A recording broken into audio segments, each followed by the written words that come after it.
Doctor Cristian Suárez, él es especialista en cirugía plástica, es un connotado médico aquí en el departamento del Quindío, invitado esta noche aquí Hablando Claro con los Juanes. Bienvenido. Muchas gracias, buenas tardes. Muchas gracias por la invitación y por permitirme este espacio para explicarle a la audiencia algo de la problemática que estamos presentando en el sector salud. Bueno, doctor Cristian Suárez, empezamos, creo yo que pues de manera adecuada para toda la audiencia, explicándole qué es la Ley 100 y por qué la Ley 100 finalmente no fue lo que supuestamente se había pintado en la letra tan bonito. Sí, comencemos explicando cómo funcionaba el sistema de salud previo a la Ley 100. Antes de la Ley 100, la cobertura que teníamos los colombianos en salud se dividía en la atención particular, que la hacíamos los médicos en nuestras clínicas y los consultorios particulares, y en esa época la calidad de vida del médico era muy buena, porque como el sistema de salud público no daba abasto para la atención masiva de la comunidad, entonces si vemos al paciente como un cliente, en esa época había muchísimos clientes. Entonces los médicos eran personas pudientes y con muchos ingresos. Estaba el sector público atendía en hospitales a los pacientes de caridad. Y se quedaba esa brecha grande en la cual la inmensa mayoría de la población quedaba atendida en el sector público solo si tenía con qué pagar su atención médica. Nos queda finalmente el gran de la población, que en teoría debería ser así, que es la población que es cubierta en salud por el Seguro Social. En el Seguro Social era atendido todas las personas que tenían un contrato laboral o su situación laboral formalizada. Entonces, el paciente que era atendido en el Seguro Social, si lo vemos desde el punto de vista de que es un contribuyente, también era una salud que él ya había pagado. El Seguro Social en esa época funcionaba súper bien, funcionaba como una clínica privada de la más alta categoría comparada con las de ahora, pero era una atención a la que solo tenía derecho el trabajador y sus dependientes, nada más. Entonces, la Ley 100 se creó con un fondo muy altruista y que todos apoyamos, que fue darle atención masiva a todos los colombianos. A través del principio de la solidaridad. Correcto, a través del principio de la solidaridad. Entonces se crearon un sistema de atención que se le llamó POS. En este sistema de atención con la Ley 100 en teoría se iban a cubrir inicialmente la gran mayoría de las patologías presentes, de las enfermedades presentes, para hablarlo más coloquialmente, para que la gente lo entienda. Y a medida que íbamos madurando en el sistema, se le iba a dar cobertura a todas las patologías, exceptuando lo que fuera suntuoso o cosmético. O sea, no podríamos hacer lipos, no podríamos hacer cirugías estéticas. Se necesitaba un recurso grande para conseguir afiliar a todos los colombianos en un mismo sistema. Entonces, se dijo que al trabajador o cotizante como tal iba a tener sus EPS, que son unas entidades que iban a manejar estos recursos, y al subsidiado se le iba a dar una atención similar, que también iban a ser con recursos en parte del trabajador que contribuye y en parte del Estado de los recursos del erario de los impuestos que pagamos todos los colombianos, que es lo que la gente comúnmente, vulgarmente le llama SISBEN.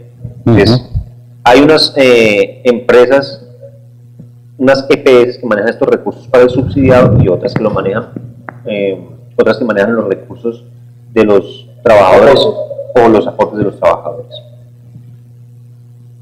Se consiguieron los dineros. Actualmente se maneja un presupuesto de más o menos 44 billones de pesos al año para atender la salud, para atender masivamente a todos los colombianos. Y esto es demasiado dinero, ahí es donde está el problema.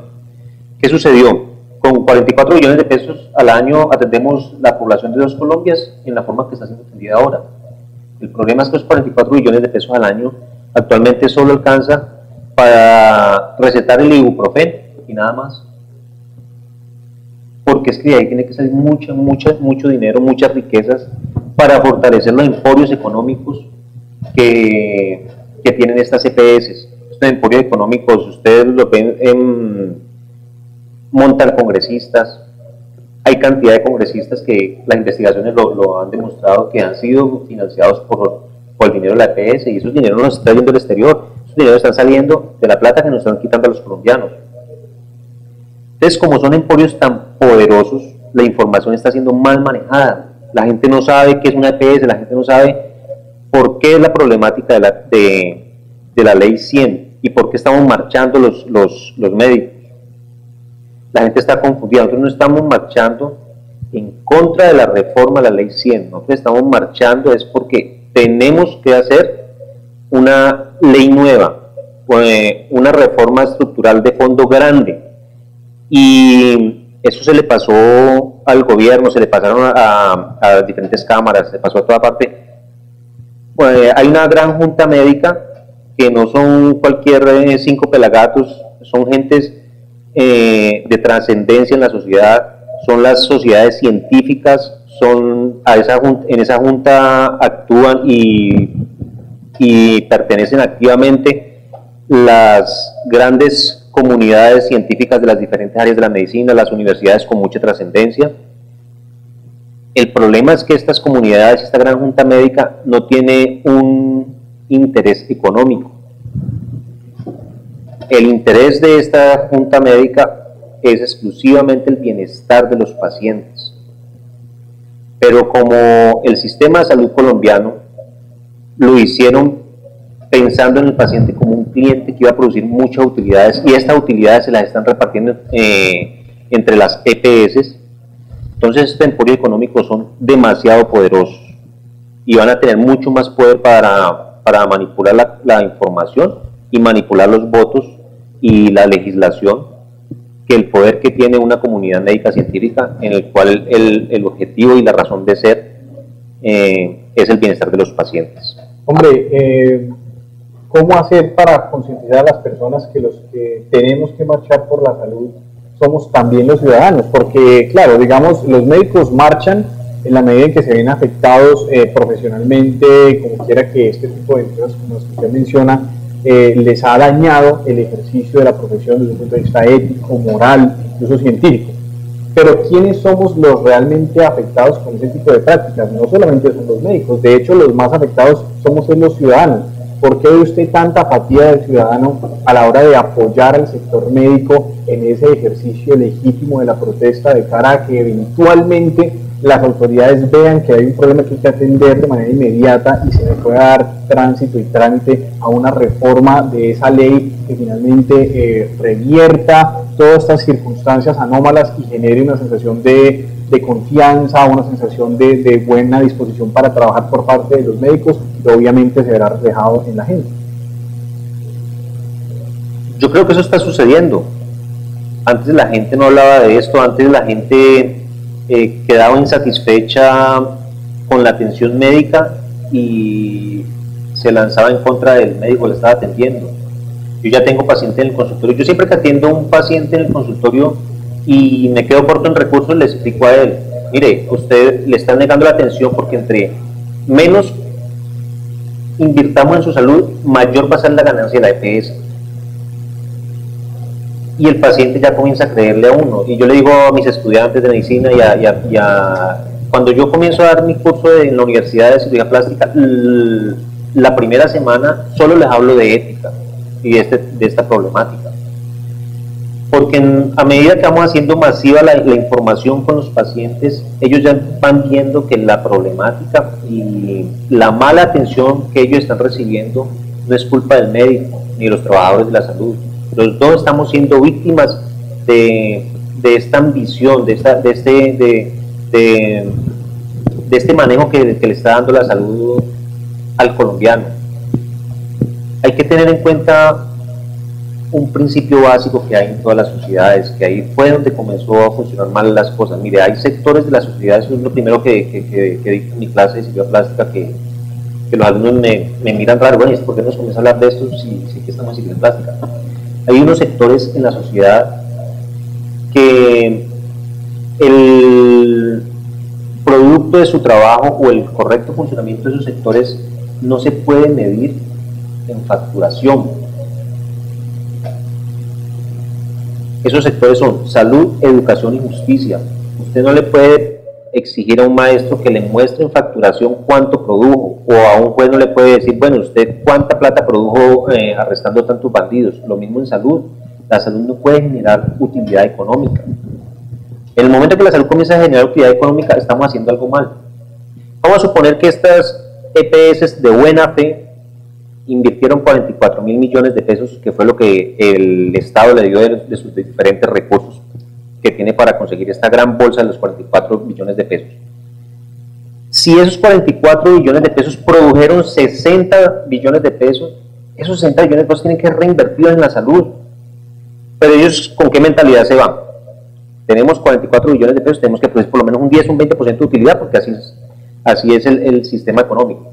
Si yo voy a tener un negocio, ese negocio me tiene que dar una utilidad del 10 al 20% para que sea buen negocio. No. Pero además del 20% de utilidad que está generando la salud, se están robando la otra cantidad de recursos. Entonces, ustedes ven los países que el sistema de salud mejor funciona, son en los países independientes que sean de izquierda o derecha, porque aquí en ningún momento le estamos dando tinte político a esto. Son en los países en los cuales el sector salud en ningún momento tiene como misión, como objetivo, generar recursos económicos. Entonces, de ahí nace el gran problema, que están viendo los pacientes como clientes.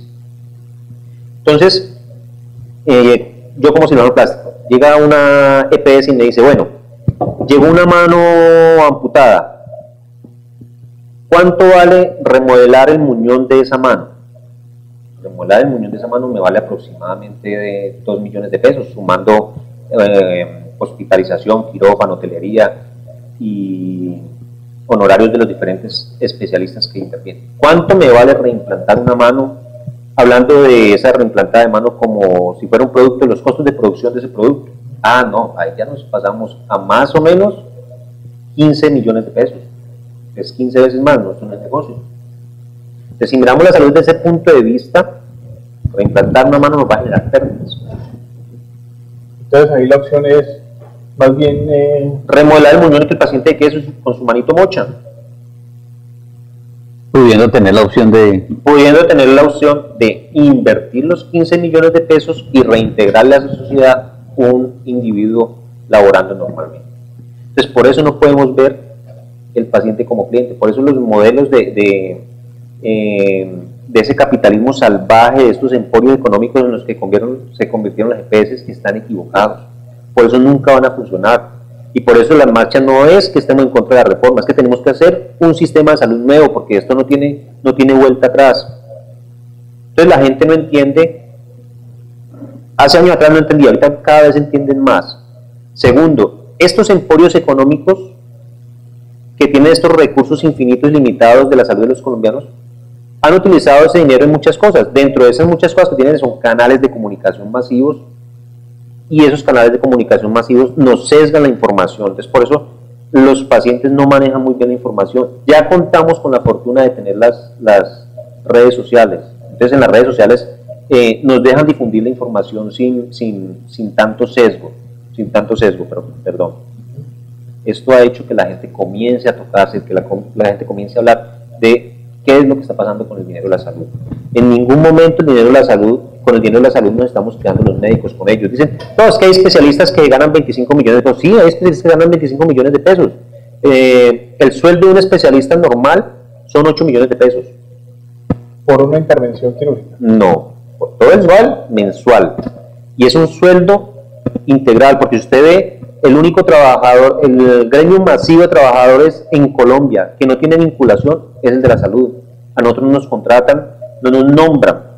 Entonces a nosotros nos pasan esos 8 millones de pesos y de ahí tenemos que sacar salud, pensión, vacaciones, cesantías. Pero los que están adscritos a las diferentes EPS, porque un especialista independiente, 8 millones de pesos se ganan en un día. Ya no hay especialista independiente. ¿Y los de las clínicas, por ejemplo? No, actualmente, previo a la ley 93, todos teníamos consultorios particulares. Después de la ley 93, la ley 100 del 93, se acabó la práctica particular. Es que los grandes perjudicados con la ley 100 fuimos los médicos. ¿Se acabó la práctica particular? Exactamente, se acabó la práctica. O sea, en este momento no hay médicos que tengan un consultorio y que trabajen independientemente. Pues es muy eventual, ¿no? Es muy eventual, exactamente. De ahí sacamos a quién? A los cirujanos plásticos, afortunadamente. Porque los cirujanos plásticos hacen los procedimientos. Ahí es donde comenzamos a tener problemas. Porque mire, en teoría, el sistema tiene que ofrecerle al paciente servicio de oncología, todos los servicios. Los profesionales que tengan consultorio particular generalmente le trabajan a las diferentes EPS. Por eso tienen contratos, pero también hacen su labor porque eso no los ata. Es decir, eso no genera digamos, un contrato de exclusividad. Una persona puede contratar un servicio con una EPS y además tener su consultorio privado, que es generalmente lo que pasa con los especialistas y que justamente hoy en El Espectador, no sé si tuvieron de pronto, compañeros, la oportunidad de leer que hay un déficit de especialistas porque el otro negocito también del sector de la salud de estar formando un especialista al año. Por ejemplo, en oncología reciben uno al año.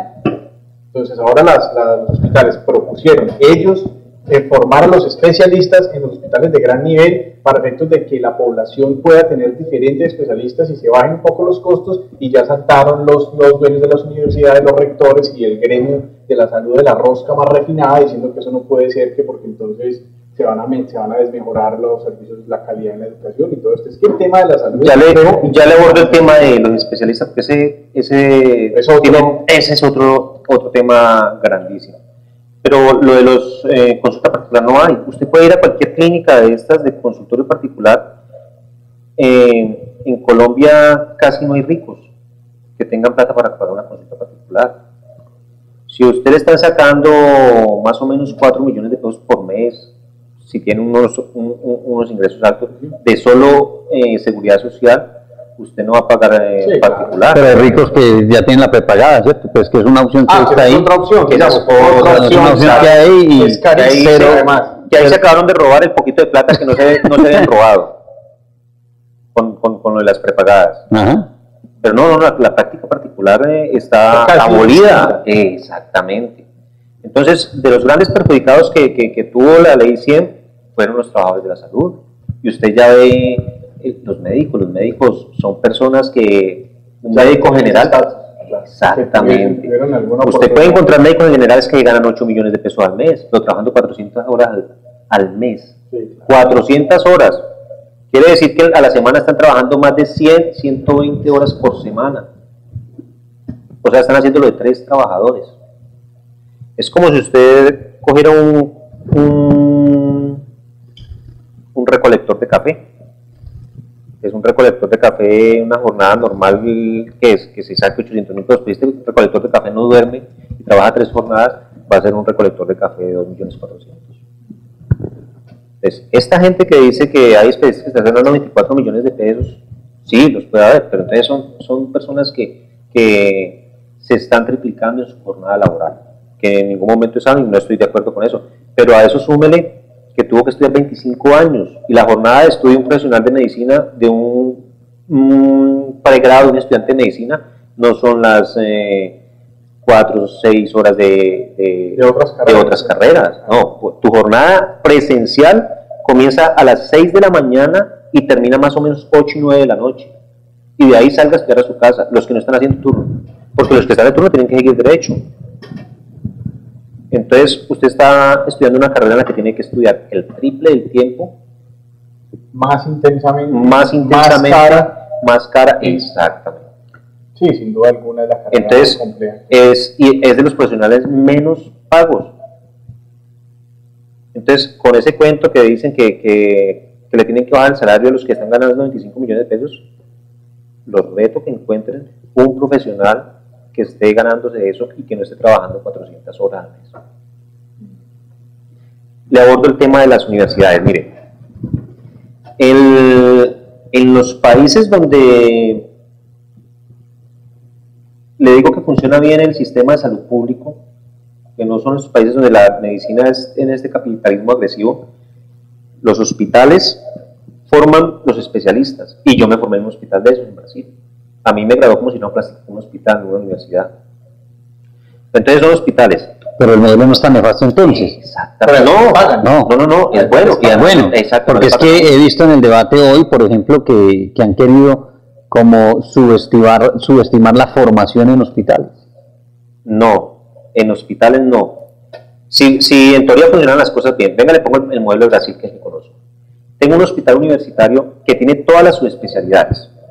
Es un hospital estatal, donde los médicos son nombrados, no son escogidos a dedo ni nombrados por políticos, donde tienen todas las garantías laborales, donde les invierten en formación y en estudio todo el tiempo, en actualización, donde los equipos son de primera línea y de exactamente, y donde el paciente en ningún momento tiene que dejar utilidad económica. Estamos hablando de Brasil. De Brasil, sí. Le pongo un hospital de esos formando un residente. ¿Para qué necesita ese hospital la universidad? Si esos hospitales tienen sus laboratorios, tienen todo muy bien montado. En realidad, ahí podrían graduarse ciertas especialidades, principalmente las quirúrgicas, no necesitarían de una universidad. Entonces le pongo ese mismo hospital aquí. Es un hospital que además con la reforma que pretenden meter, es un hospital en el cual el gerente va a ser escogido a dedo por el gobernador de turno. Recuerden muy bien cuántos gobernadores tenemos presos por vínculos con el narcotráfico, porque han sido montados por el narcotraficante de turno. Cuando un narcotraficante o un bandido cualquiera decide incursionar en la política en Colombia, es porque sabe la utilidad económica que va a tener. No se meten en eso únicamente porque va a ser menos perseguido por la justicia, ya no se meten por eso, sino que se meten es porque saben que les va a dar más plata que el narcotráfico, porque ellos montan sus carruseles de narcotratación y sus carruseles de corrupción. Entonces, si yo soy narcotraficante y tengo toda la influencia en una región y cojo un departamento X, de todos los que están investigados y todos los que tienen gobernadores en la cárcel, te cojo a vos, digo, te voy a montar de gobernador, pero entonces los carruseles van a ser para mí. Y dentro de los negocios que más dinero generan ese carrusel están los hospitales. Entonces te digo, te voy a poner de gerente del hospital. Vamos a montar una nómina paralela y todo el que entre ahí me tiene que dar a mí el 20, 30 y hasta el 50% de la nómina en una cooperativa o en una intermediación laboral que le montemos. ¿Quiénes van a entrar? ¿Qué especialistas van a entrar a trabajar ahí? Los que el narcotraficante de la rosca. De la rosca. Exacto. Correctamente. En cualquier parecido con la realidad es mera coincidencia. Exacto. Ese el peor y el más villano de los casos. Pongámosle la clínica privada. Que la clínica privada ya va a ganar es entre menos inversión le meta al paciente. ¿Usted se imagina qué tipo de especialista va a formar una clínica de las que montan los emporios económicos llamados EPS? ¿Qué tipo de profesional va a formar si la misión y el objetivo de él es lucrar, brindar la menor cantidad de atención posible para enriquecerse más y más? Hemos llevado. Ninguno de los dos escenarios son aptos para formar especialistas. Es verdad, hay que modificar unas cosas y hay unas roscas terribles en algunas especialidades en los hospitales públicos. Le pongo también el ejemplo de Brasil, que es el que conozco. Ellos cogen en una gran bolsa y meten todos los cupos que hay para especialistas de todos los hospitales. Hacen un concurso y nadie sabe quién es nadie. Y si hay 10 cupos para especialistas en cirugía plástica, el que quedó de primero en el examen escoge el primer hospital, el que quedó de segundo coge los otros 9, el que quedó de tercero, hasta que el que pasó de décimo escoge el último hospital. Y los que hay de ahí para abajo, ni le saben el nombre. Es verdad, aquí en ese sentido en muchas universidades funcionan rosca. ¿En qué sentido? En que tienen sus 10 cupos y 5 pueden ya estar reservados para el hijo de la rosca, exactamente. Eso hay que modificarlo y nadie está en contra de eso. Y todos los especialistas decimos que eso se debe modificar. Pero inclusive esos 10 especialistas, de esos 10 cupos que salieron, los 5 que pasen con rosca, salen muy bien capacitados. No va a ser así cuando pretendamos sacar técnicos en medicina en hospitales de mala calidad, en clínicas privadas donde ya sabemos cuál es el objetivo de una clínica privada y una clínica formada por una EPS, porque es el modelo que montamos. Vamos a montar empresas que manejen los recursos de la salud de los colombianos que nos den mucha utilidad. ¿Usted de qué universidad es, doctor? De la Libre en Cali, yo soy de Cali. Doctor Cristiano, en su intervención hay algo muy recurrente que es la no prestación del servicio oportuno pensando en las ganancias de ese privado, ¿cierto? Usted me está confirmando a mí que desde la perspectiva periodística, desde que la ley 100 está operando, hay un testimonio que es recurrente de los pacientes en el sentido de que dilatan mucho la remisión a un especialista, un examen especializado. Entonces, yo siempre periodísticamente me he preguntado, un bestseller, un libro que uno logre determinar cuántos muertos por cuenta de la ley 100. ¿Usted cómo ve el asunto? Por esa dilación, porque es confirmado que dilatan y dilatan, es pensando en su bolsillo, y ¿qué termina el paciente? Si es muy grave, muriéndose. Claro, es que mire, tan sencillo como esto. En Colombia la gente está enfermando de enfermedades que no se enferman en otros países, porque no estamos teniendo promoción y prevención. Profilaxis, no hay profilaxis. Exacto. Y se están muriendo de enfermedades que se pueden curar. Y eso no nos lo estamos inventando aquí, eso está inventado en otros países hace tiempo. En otros países, ¿cómo si los pueden curar? ¿Cómo si pueden prevenir esas enfermedades? Entonces, porque esa prevención y esa cura en el momento oportuno, atención con oportunidad, implica inversión. Mire, le llega la patología que más atiendo yo como cirujano plástico, fractura nasal, porque es la fractura más frecuente en el cuerpo. El paciente que fractura la nariz o se opera el mismo día o se opera a los 7 días cuando esté deshinchado, porque son unos huesos muy frágiles. A los 15, 20 días, esos huesos ya comienzan a soltar. O sea, que el que yo no opero en la primera semana, máximo las 2 semanas, ya esos huesos no los puedo enderezar.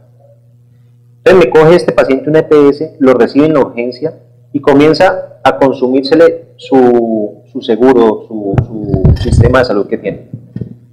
Lo esconde, lo recita, lo hospitaliza, sabiendo que no tiene cirujano plástico. Cuando ya ve que van a consumírsele todo el tope de su seguro o que el paciente va a comenzar a demandar, ahí sí lo remiten. Y nos viene a llegar a nosotros al hospital por allá después de 1 o 2 meses cuando ya no se puede operar. Yo personalmente cojo el teléfono, llamo al gerente de esa institución, llamo al médico que lo atendió. Así me pasa con los tendones, con los dedos, con las manos, con las caras. Yo personalmente me tomo el trabajo de llamarlos y explicarles, vea, está haciendo mal manejo en esto, y dice, sí, doctor, ¿y yo qué hago? Es el protocolo. Es el protocolo. O sea, el protocolo es exprimir al paciente. Perverso eso. Perverso. Doctor, el modelo ideal, si usted pudiera estar en el Congreso y decirle a los congresistas, hombre, el sistema de salud debe operar de la siguiente manera. Yo pienso, eso es una reforma larguísima, así como hay como 60 hojas para la reforma también es esta, y eso ya se pasó. Lo que le digo de la gran junta médica, claro, pasó eso hace mucho tiempo, antes de que entráramos en este escándalo. Entonces ellos, ese también es otro cuento, que no hacen sino manipular información y no aportan. Mentiras. Esa propuesta de gente que solo pensaba en el paciente se pasó hace mucho tiempo, pero es que eso no le sirve a las EPS. Entonces ahí el tema es que esos emporios económicos untan a los congresistas. Claro, untan no, los montan. ¿Sabe cuánto dinero necesita montar un congresista? Más o menos 1.000 millones de pesos en campaña. Y fuera de eso, estar inyectando, pero tanto en Senado como en Cámara, ¿no? Exactamente. ¿Y de dónde salen esos miles de millones de pesos? De la plata que ya pagamos y no nos invertimos. Una persona que recibe eso tiene que tener compromiso. Y dice, cuando usted recibe esa plata, tiene que tener el compromiso de por lo menos responderles a ellos en ese tipo de cosas. ¿Cuál me queda más fácil? No decir que los médicos son un cartel, decir que los médicos están robando la plata, decir que los médicos cobran 25 millones por ir a dormir en un hospital y que no quieren que haya más especialistas. No, y el problema es que la medicina en manos de los que no son médicos, en manos de abogados pues que yo soy abogado y obviamente no estoy hablando mal de la profesión, pero quiero decir que las profesiones deben ser atendidas por los profesionales que conocen los intríngulis, tanto científicos y cognitivos, como también políticos, porque es que esto es un escenario, digamos, múltiple, y no me parece correcto que estén por fuera los médicos de la dirección de su profesión en un sentido macro, porque miren los problemas, los abogados en últimas no entendemos de eso, no sabemos cómo es. Los abogados tienen que decir que están en todos lados. Aquí en Colombia, pero en todo lado los meten, es casi que la profesión el comodín. Sí, abogado y entra en cualquier lado, hasta el secretario de salud. Pues tan abogados que invirtieron la plata en condominios, en centros vacacionales, tienen inversiones en otros sectores que no son de la salud. Exactamente. Y el decir de ellos es que esa plata está ahí, que no se ha perdido. Esa plata tenían que haberla invertido en salud. En salud. Y esa está ahí porque no la han podido robar. Claro, esa porque la descubrieron. Sí. Y con la reforma, después de que estos dineros pasen a las empresas, se me olvidó el nombre de las nuevas EPS, bueno, gestoras ya pasan a ser capital privado. Suena bonito. Ya, y se prescriben los procesos que llevan contra ellas en esa plata que vienen robando desde el 93. Eso va a generar incluso violencia, yo les digo. No, en algún punto eso va a generar violencia. Pero bueno, hoy escuchamos al presidente Santos ya dando un mensaje a partir de las marchas, que lo comentábamos hoy en RCN, lo bonito de la expresión de la opinión pública, de la movilidad social. No nos podemos quedar callados. Tenemos que ejercer presión, porque también es fastidioso que el Congreso de la República a pupitrazo limpio vaya avanzando con la reforma. Yo le pregunté al doctor Cristian en radio si no era ya tarde, pero parece que no es tarde. Yo creo que esta movilización social, y si sigue, tiene que llegar a algún puerto, obvio. Porque es que de verdad que es aberrante, es deprimente, es triste, que al parecer, como usted lo plantea, las mayorías garantizadas para aprobar un proyecto estarían ahí ya juntados, como decimos. Claro, y el problema es que en últimas el tema de la legitimidad para ese tipo de decisiones, por lo menos desde un punto de vista formal, habrá quedado saneado sobre la base de que la política funciona así. Las masas eligen un representante que vaya a ser el vocero de sus intereses al gobierno central, en el caso del Ejecutivo, o en el caso del Legislativo, para efectos de que esa persona funja como su representante, bien sea en el Senado o en la Cámara. Y después, ¿de qué nos vamos a quejar? Es que eso es fácil decirlo, pero es difícil acuñarlo en la realidad, porque entonces esas son las personas que van a los barrios, que dan lechona, que dan tejas, y la gente ignorante vota por ellos, ignorantes de nuevo de que ya tienen compromisos previamente adquiridos y que tienen una agenda ya debajo del brazo, que eso pues no tiene modificación alguna. Entonces un país así simplemente no puede caminar. Eso no es una democracia, y por eso es que en Colombia a veces pasan fenómenos de violencia, porque la gente tampoco se lo va a aguantar. Hay sectores de la sociedad que advierten esas incongruencias y se van a volcar a las vías de hecho, porque pues el hecho de que 100 digan que es 2 más 2, 5, no significa que sea 5. Entonces, eso duele, es como la discusión de hace 20 días, las madres comunitarias pidiendo que se les garantizara un mínimo, y a los honorables congresistas una prima. Uy, no, es que le llegó pulpita, le llegó rápido, eso ofende, eso ofende, esa es la palabra. Doctor Cristian, entonces, perverso el modelo en el que se le entrega a privados, y ojalá pues eso no tenga curso, y ellos empiezan a administrar la plata antes de prestar un servicio, que es el único negocio que yo veo así. O sea, yo no veo ningún profesional al que le entreguen la plata previendo pues que va a atender tantas personas. Entonces el modelo, si por servicio prestado, ¿cómo sería el modelo? Yo creo que esa plata la tiene que manejar el Estado. Esa plata tiene que manejar el Estado, y es una plata que no va a generar utilidad. La utilidad va a ser bienestar social. Es un dinero, además que es un dinero que está ahí antes del 93 y no lo había. Esos recursos los conseguimos. Y ahorita la marrana está gordita. Claro. O sea, plata represada por cuenta de la salud. La salud, la solución solamente es invertir ese dinero en la salud, no más. O sea, fortaleciendo los hospitales del Estado. Correcto. Para el caso de las clínicas privadas No, el Estado va a tener que subcontratar con clínicas privadas, pero ya otro cuento. Bueno, sí, pero es que además piensa el tema del San Juan de Dios en Bogotá, hombre. ¿Cómo es que se acaba ese hospital? El hospital insignia de la medicina en Colombia, yo creo que el más importante, sin lugar a dudas, en la historia de la nación, cerrado. El Lorencita, cerrado. ¿Cómo es que pasan esas cosas en un país donde además hay plata para la salud? Es que eso es absolutamente incomprensible. Y aquí ya en crisis también. Aquí ya en crisis el hospital universitario es tan importante, hombre, el que forma los médicos, el que presta los servicios hospitalarios de alto nivel en todo el departamento del Quindío, porque ¿qué otro hospital tiene? De pronto el de Calarcá tenga una entidad tanto parecida. Otro aspecto importantísimo de esa reforma que están intentando someter ahora, cuando el hospital comience a formar residentes especialistas, va a sacar la Universidad del Quindío, que es la Universidad de los Pobres, va a meter la universidad privada, además porque yo siempre les he dicho a los estudiantes de la universidad, cada vez nos están sacando más y más de aquí, la Facultad de Medicina cada vez la va viendo uno más arrinconada. Este era un hospital que antes en Colombia se lo peleaban, se lo disputaban para venir a ser internado de diferentes ciudades de Colombia. Ya no, usted ya va al hospital y los internos están en desbandada, como yo les digo, están en desbandada porque no les quieren dar alimentación, no les quieren dar habitación, no les quieren dar nada. Porque para un sistema corrupto es mucho más fácil vincular las universidades privadas, porque es plata que va a poder embolsillar por cada alumno que entre. Ellos no van a poder embolsillar tan fácil los 8 a 10 mil pesos que reciben por ser hospital universitario, por tener la universidad pública, porque esos 8 a 10 mil millones de pesos tienen fiscalización, tienen dolientes. Los de la universidad privada van a volver caja menor. Obvio. Entonces, si nos dejamos el hospital universitario aquí, lo vamos a perder para la Universidad del Quindío. Y se lo van a dar a las 3 universidades privadas que están abriendo Facultad de Medicina.